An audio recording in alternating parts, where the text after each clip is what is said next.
ये आकाशवाणी पटना है। अब आप अभिषेक दास से प्रादेशिक समाचार सुनिए। पहले मुख्य समाचार। गया अंतर्राष्ट्रीय हवाई अड्डे पर म्यांमार के 22 नागरिकों को तबलीगी जमात से जुड़े होने के संदेह में गिरफ्तार किया गया। केंद्र सरकार ने कहा, लॉकडाउन से कोविड-19 के संक्रमण और मृत्यु दर में कमी आई। देश में संक्रमण से ठीक होने की दर 42.45% हुई। देश के विभिन्न राज्यों से बड़ी संख्या में आ रहे प्रवासी कामगारों के कारण प्रदेश में कोरोना के पॉजिटिव मामलों की संख्या में हो रही है तेजी से वृद्धि। 70% से अधिक मामले प्रवासियों के।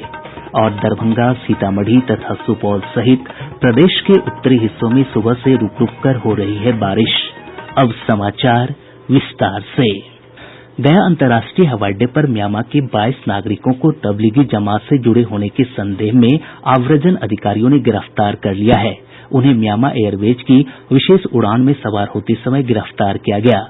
गया के वरिष्ठ पुलिस अधीक्षक राजीव मिश्र ने हमारे संवाददाता को बताया कि दिल्ली पुलिस ने म्यांमार नागरिकों के विरुद्ध लुक आउट नोटिस जारी किया था। इस संबंध में दिल्ली पुलिस को सूचित कर दिया गया है।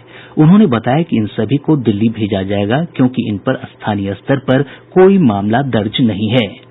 स्वास्थ्य मंत्रालय ने कहा है कि देश में लॉकडाउन करने का सबसे बड़ा फायदा यह हुआ कि इससे महामारी के फैलाव की दर धीमी हुई है।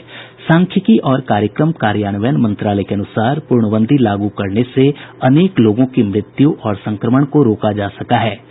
भारत में कोविड-19 महामारी की मृत्यु दर 2.86% है, जबकि विश्व स्तर पर इसकी औसत दर 6.36% है। इसके साथ ही पूर्णबंदी के दौरान देश में कोविड-19 से संबंधित विशेष बुनियादी ढांचे का विकास हुआ है, टीका अनुसंधान को बढ़ावा मिला है और आरोग्य सेतु के रूप में महामारी से पीड़ित लोगों के संपर्क में आए व्यक्तियों पर नजर रखने वाली प्रणाली सुदृढ़ हुई है। इस ऐप से 11 करोड़ 40 लाख लोगों के जुड़ने से यह विश्व का सबसे बड़ा ऐप बन गया है।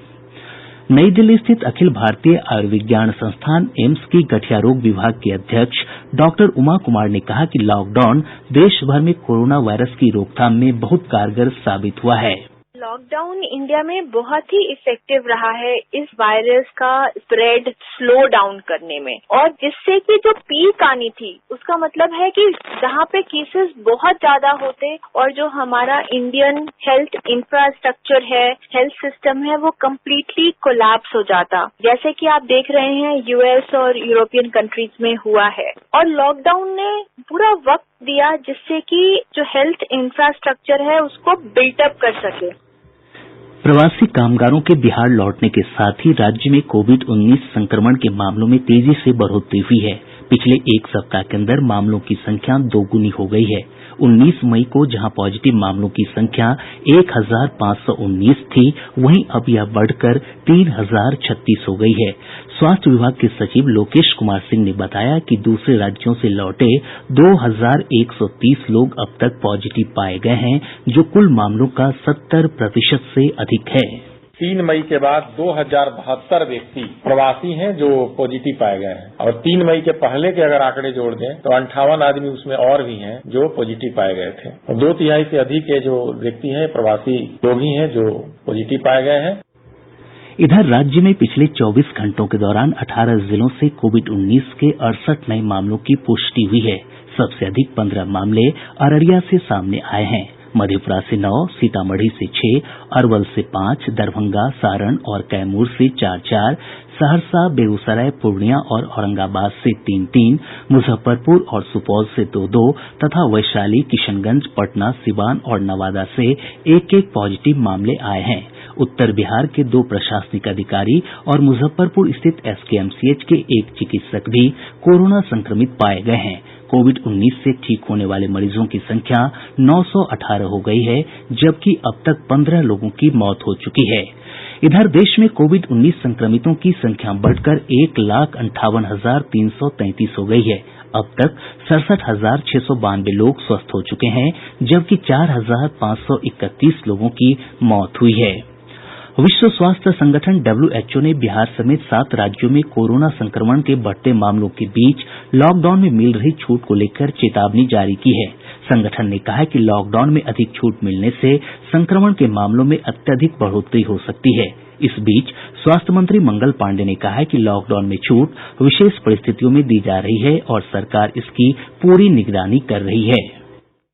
जो कुछ भी निर्णय राज्य सरकार के स्तर पर लिया जा रहा है वो सारी परिस्थितियों को, स्थितियों को समझ के समीक्षा करके लिया जा रहा है। जो लोग हमारे घर के हैं, बाहर रह रहे हैं, वो घर आ रहे हैं तो घर तो आएंगे ना, लेकिन सभी सुझावों को ध्यान में रखते हुए राज्य के हित और राज्य की जो हमारी जनता है उसके संवेदनाओं को समझते हुए हम सब निर्णय करते हैं और हमारा ये पूरा प्रयास रहता है कि हम कैसे लोगों को बेहतर स्वास्थ्य सेवा दे सकें।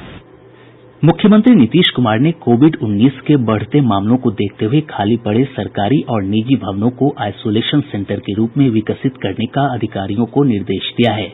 उच्च स्तरीय समीक्षा बैठक में श्री कुमार ने स्वास्थ्य संबंधी आधारभूत ढांचा के विकास के लिए आवश्यक कदम उठाने को भी कहा। बैठक में लिए गए फैसलों की जानकारी देते हुए सूचना और जनसंपर्क विभाग के सचिव अनुपम कुमार ने बताया कि मुख्यमंत्री के निर्देश पर प्रवासी लोगों की स्क्रीनिंग के लिए एक बार फिर पल्स पोलियो की तर्ज पर विशेष अभियान चलाया जाएगा। जितने भी लोग बाहर से आए हैं तो हर गांव में उनकी भी फिर से डोर टू डोर स्क्रीनिंग होगी और उसमें स्किल सर्वे करने वाले भी एक आदमी उस टीम में रहेंगे ताकि दोनों काम हो जाएं। जो उसकी चिकित्सकीय स्क्रीनिंग है वो भी हो जाए और उनके सारे डिटेल्स भी पता चल जाएं। राज्य सरकार ने सभी सरकारी अस्पतालों में फीवर क्लिनिक की स्थापना का निर्देश दिया है। स्वास्थ्य विभाग द्वारा जारी आदेश में कहा गया है कि अस्पतालों में आने वाले रोगियों की पहले बुखार की जांच की जाएगी। साथ ही देखा जाएगा कि मरीज के शरीर में ऑक्सीजन की क्या मात्रा है। इसके बाद ही मरीज को आगे इलाज के लिए भेजा जाएगा।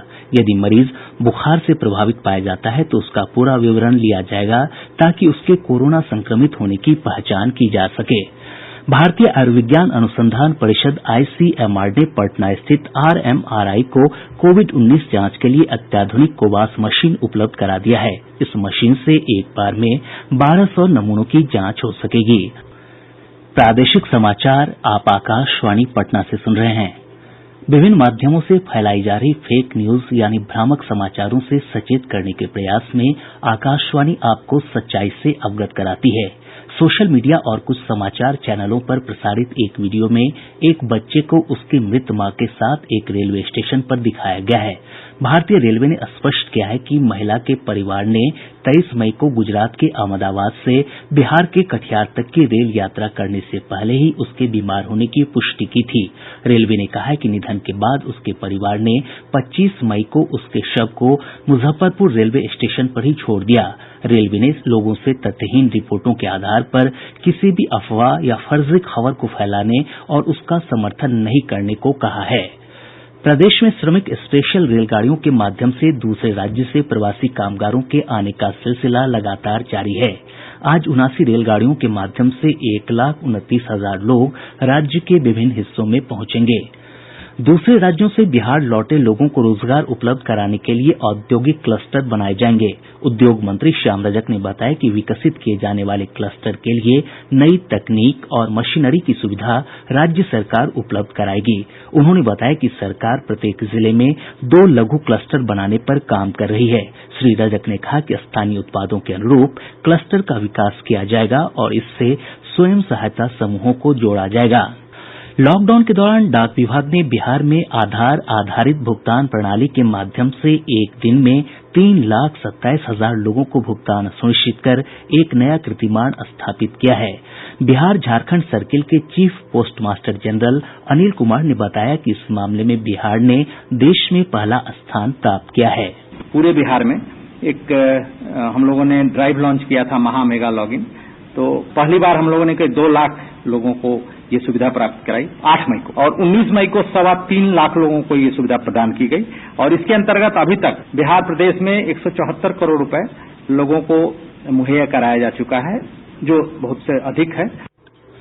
प्रदेश के उत्तरी हिस्सों में आज सुबह से रुक रुक कर बारिश हो रही है। हमारे संवाददाताओं ने बताया है कि दरभंगा, मधुबनी, सीतामढ़ी, सहरसा, सुपौल और मधेपुरा में तेज हवा के साथ हल्की से मध्यम बारिश दर्ज की गयी। मौसम विभाग ने अगले 48 घंटों के दौरान प्रदेश के अधिकतर हिस्सों में बारिश की संभावना जताई है। विभाग ने कहा है कि बंगाल की खाड़ी से आ रही नमी और पूर्वी उत्तर प्रदेश में बनी ट्रफ लाइन के कारण बारिश की संभावना बनी हुई है। राज्य के पूर्वी और उत्तरी हिस्सों में कई स्थानों पर अच्छी बारिश हो सकती है, जबकि शेष हिस्सों में हल्की से मध्यम बारिश का पूर्वानुमान जताया गया है। इधर तेज पूर्वा हवा के कारण प्रदेश भर के अधिकतम तापमान में 8 डिग्री सेल्सियस तक की कमी आई है, जिससे लोगों को भीषण गर्मी और लू से राहत मिली है। कल लखीसराय और बांका जिले में आई आंधी से एक महिला समेत 2 लोगों की मौत हो गयी। राज्य में टिड्डी के प्रकोप की आशंका को देखते हुए कृषि विभाग ने अधिकारियों को अलर्ट पर रहने का निर्देश दिया है। कृषि मंत्री प्रेम कुमार ने बताया कि उत्तर प्रदेश के सीमावर्ती जिलों में अधिक निगरानी के आदेश दिए गए हैं। उन्होंने कहा कि उत्तर प्रदेश सरकार ने इस संबंध में बिहार को सूचनाओं से अवगत कराने के लिए एक अधिकारी की नियुक्ति कर दी है। श्री कुमार ने बताया कि टिड्डियों के हमले से निपटने के लिए ड्रोन से दवा छिड़काव की तैयारी की जा रही है। गोपालगंज तिहरे हत्याकांड की जांच के लिए राज्य सरकार ने एसआईटी का गठन किया है। एडीजी मुख्यालय जितेंद्र कुमार ने बताया कि हत्याकांड में स्थानीय विधायक अमरेंद्र पांडेय की संलिप्तता की जांच हो रही है। उन्होंने कहा कि साक्ष्य मिलने पर विधि सम्मत कार्रवाई की जाएगी। प्राथमिक शिक्षकों के लगभग 90,000 पदों के लिए छठे चरण की नियोजन प्रक्रिया में 18 महीने का डीएलएड कोर्स करने वाले सिर्फ उन्हीं अभ्यर्थियों को मौका मिलेगा जिन्होंने जुलाई 2019 में आयोजित सीटीईटी परीक्षा उत्तीर्ण की है। शिक्षा विभाग के आधिकारिक सूत्रों ने बताया कि पिछले साल दिसंबर महीने में आयोजित सीटीईटी परीक्षा के उत्तीर्ण अभ्यर्थियों को छठे चरण की नियोजन प्रक्रिया में शामिल नहीं किया जाएगा। विभाग ने कहा है कि चूंकि इस चरण के लिए आवेदन की अंतिम तिथि 11 नवंबर तक ही निर्धारित थी, इसलिए ये फैसला किया गया। मैट्रिक परीक्षा की कॉपियों की स्क्रूटनी के लिए परीक्षार्थी कल से 12 जून तक ऑनलाइन आवेदन कर सकते हैं। बिहार विद्यालय परीक्षा समिति के अध्यक्ष आनंद किशोर ने बताया कि प्रति विषय 70 रुपये शुल्क निर्धारित किया गया है। पटना के बेली रोड स्थित ललित भवन के पास एक निर्माणाधीन फ्लाई ओवर के स्लैब से दबकर 3 बच्चों की मौत हो गई। पुलिस ने बताया कि सभी बच्चे निर्माण स्थल के पास खेल रहे थे, तभी स्लैब का एक टुकड़ा नीचे गिर गया, जिससे यह हादसा हुआ। मुख्यमंत्री नीतीश कुमार ने इस घटना पर गहरा दुख जताते हुए सभी बच्चों के परिजनों को 4-4 लाख रुपए अनुग्रह अनुदान देने का निर्देश दिया है। अब पटना से प्रकाशित प्रमुख समाचार पत्रों की सुर्खियां। प्रदेश में कोरोना संक्रमितों का आंकड़ा 3000 को पार करने की खबर आज के सभी समाचार पत्रों की प्रमुख सुर्खी है। दैनिक भास्कर लिखता है, बिहार में मरीजों का आंकड़ा 3000 पार, एक दिन में सबसे अधिक 118 ठीक होकर घर लौटे। हिन्दुस्तान की सुर्खी है, बिहार में एक हफ्ते में ही मरीज दोगुने। प्रभात खबर ने मुख्यमंत्री नीतीश कुमार के हवाले से लिखा है, जो सरकारी भवन कार्यरत नहीं वहां बने आइसोलेशन केंद्र। दैनिक जागरण की सुर्खी है, सीबीएसई ने 12वीं की बची परीक्षाओं के लिए छात्रों को दी राहत, जो छात्र जहां हैं वहीं से दे सकेंगे परीक्षा। आज और राष्ट्रीय सहारा ने पटना के बेली रोड में हुए हादसे में 3 बच्चों की मौत से जुड़ी खबर को पहले पन्ने पर जगह दी है। और अब अंत में मुख्य समाचार एक बार फिर। गया अंतर्राष्ट्रीय हवाई अड्डे पर म्यांमार के 22 नागरिकों को तबलीगी जमात से जुड़े होने के संदेह में गिरफ्तार किया गया। केंद्र सरकार ने कहा, लॉकडाउन से कोविड-19 के संक्रमण और मृत्यु दर में कमी आई। देश में संक्रमण से ठीक होने की दर 42.45% हुई। देश के विभिन्न राज्यों से बड़ी संख्या में आ रहे प्रवासी कामगारों के कारण प्रदेश में कोरोना के पॉजिटिव मामलों की संख्या में हो रही है तेजी से वृद्धि। 70% से अधिक मामले प्रवासियों के। और दरभंगा, सीतामढ़ी और सुपौल सहित प्रदेश के उत्तरी हिस्सों में सुबह से रुक रुक कर हो रही है बारिश। इसके साथ ही आकाशवाणी पटना से प्रसारित प्रादेशिक समाचार का ये अंक समाप्त हुआ। घर में रहिए, सुरक्षित रहिए और सुनते रहिए आकाशवाणी।